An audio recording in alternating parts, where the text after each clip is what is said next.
Our current understanding of the nature of sound has evolved over millennia and has involved the contributions of numerous philosophers and scientists. In ancient Greece, fundamental notions of sound being related to a vibrating source were noted by Pythagoras. Aristotle observed the mechanical properties of sound. His writing indicates that he may have begun to grasp the longitudinal nature of a sound wave. He notes the air is set in motion by contraction or expansion or compression. Galileo Galilei is often credited with being the first to theorize that sound traveled in a wave form. In his 1638 book, Dialogue Concerning Two New Sciences, Galileo writes that the undulations of a medium are widely dispersed about the sounding body is evinced by the fact that a glass of water may be made to emit a tone merely by the friction of a fingertip upon the rim of the glass, for in this water is produced a series of regular waves. Following the Enlightenment, inquiries into the nature of sound were enhanced using scientific experimentation. In the mid-17th century, Marin Mersenne empirically measured the speed of sound to an accuracy within 10% of modern values by measuring the time of returning echo from a known source. In further experimentation, Mersenne measured the frequency of a specific pitch by studying the oscillation of a rope under tension. Further experimentation in the 17th century by Robert Boyle revealed that sound waves must travel through a medium. Boyle constructed a simple air pump connected to a glass bell jar to create a vacuum. He noted that the sound of a bell in the jar faded away as the air was removed. Once the physical properties of sound waves were more thoroughly understood, scientists in the early 20th century began to apply this information practically. In 1917, Paul Langevin was the first to use high-frequency waves in underwater location. He was also the first to note the biological effects of ultrasound. He noted, fish placed in the beam in the neighborhood of the source of the operation in a small tank were killed immediately, and certain observers experienced a painful sensation on plunging the hand in this region. During World War I, the urgent threat of German U-boats led Langevin to apply his echolocation research to the development of sonar technology.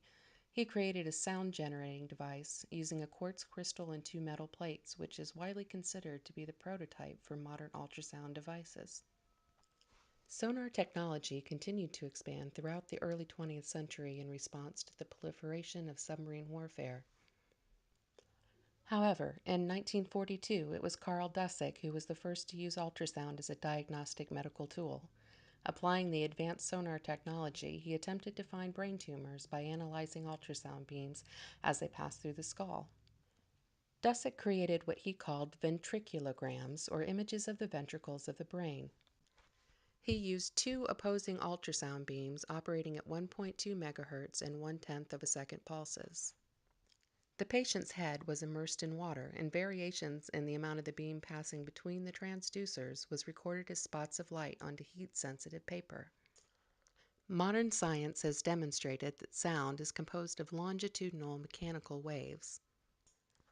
Longitudinal waves are composed of areas of compression and rarefaction. Compression is the portion of the wave where the particles are closest together, and rarefaction is the portion of the waves where the particles are furthest apart. There is decreasing pressure during rarefaction and increasing pressure during compression. Imagine a slinky as your longitudinal wave. Portions of the slinky where the coils are tightly close together with little space between them is known as a compression period. The portion of your slinky where the coils are greatly spaced apart is known as the rarefaction period. Can you spot the areas of compression and rarefaction in this image?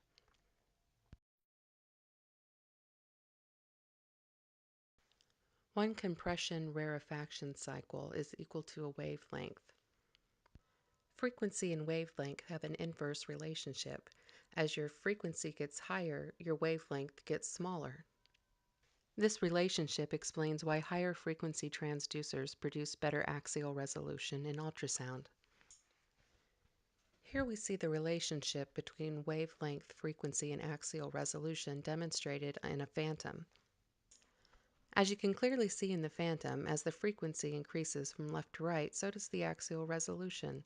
This is because as the frequency increases, the wavelength decreases, and our SPL decreases as well. Axial resolution is the result of the SPL divided by 2.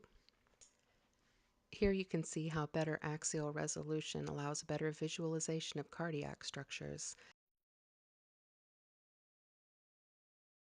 Here we can see how a higher frequency transducer on the right allows better visualization of the musculature of the hand.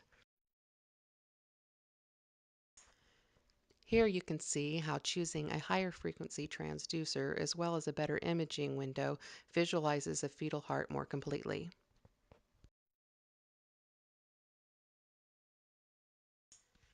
Just like bats and dolphins use these high-frequency sound waves to navigate through space, we can also use them to navigate through the body. We can continue to be the eyes for the doctor thanks to the great advancement and discovery of the physical components of the sound wave.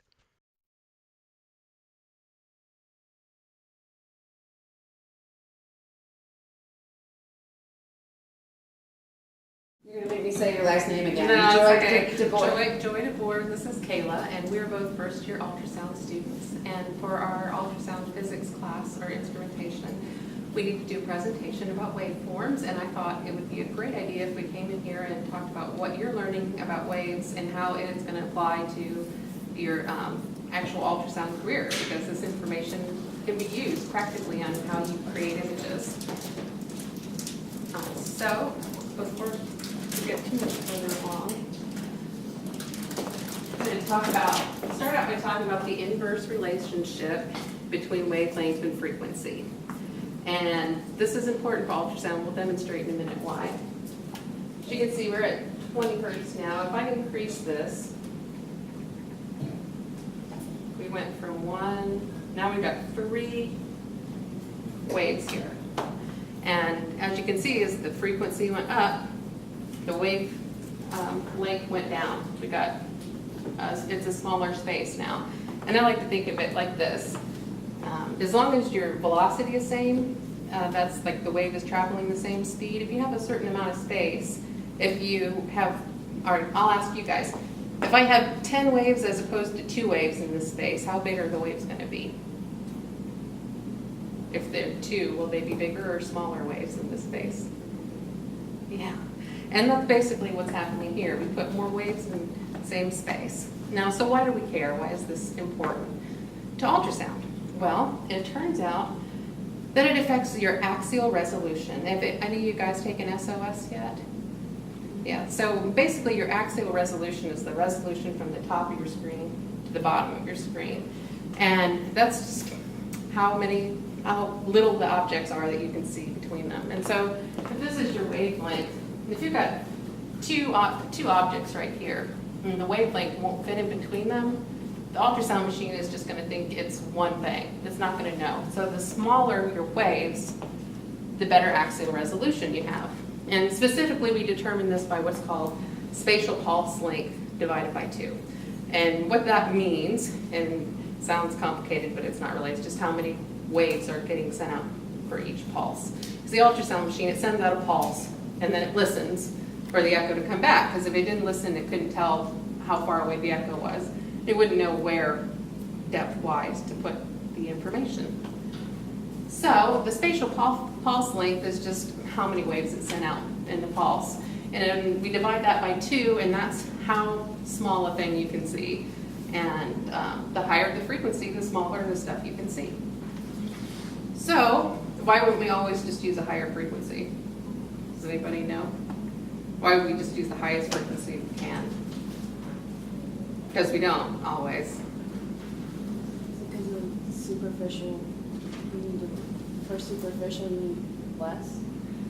Well, what happens is the higher the frequency waveform, the quicker it gets attenuated in the body. And what that means is that every time that wave goes through, it loses a little bit of energy to heat. So we can't see as deep in the body. So you have to use a bigger frequency to see if you're going to have to see some tissue deep down in the body. And unfortunately, the bigger the frequency, what do we know? What did we just learn? The smaller the frequency, did I say that backwards? Sorry. The smaller we use the small. I always think of it as bigger because I think of bigger waves, but no, the smaller we use like a 3 megahertz transducer as opposed to a 10 megahertz transducer. what's going to happen to the size of our waves with the lower frequency transducer? They're going to get bigger. Yeah, because the frequency got smaller, so the wavelength is going to get bigger. So then what's going to happen to our resolution? It's going to be worse, because these waves are going to get bigger and bigger, and you've got two objects, and they're right here. Ultrasound machine just thinks they're one. And where did my papers go? Yeah, I brought some papers along to demonstrate this from actual ultrasound images. And this one, you can see this is a higher frequency probe down to a lower frequency probe, and you can see it starts out as a dot, and in this axial plane, it just kind of gets bigger and blurrier and nastier, the lower frequency you use.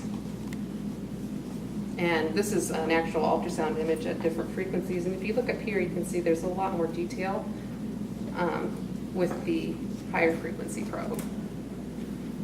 So then what do we do when we have to see something deep in the body, but it's deep, so you have to use a low frequency, we have this really bad resolution? Well, some amazing engineers and physicists have come up with harmonics for us to use. And that lets us cheat. We kind of get the best of both worlds. And what harmonics is it allows you to send at a lower frequency and receive at twice the frequency at the first harmonic. Do you guys learn about harmonics and stuff, or no? It's a great way to try to see a little bit better at those lower depths. And we can use the first natural harmonic, which is created by the compression and rarefaction of the wave. Or we can use two waves that are 180 degrees out of phase, which means one's going up like this, and the other one's going down like that.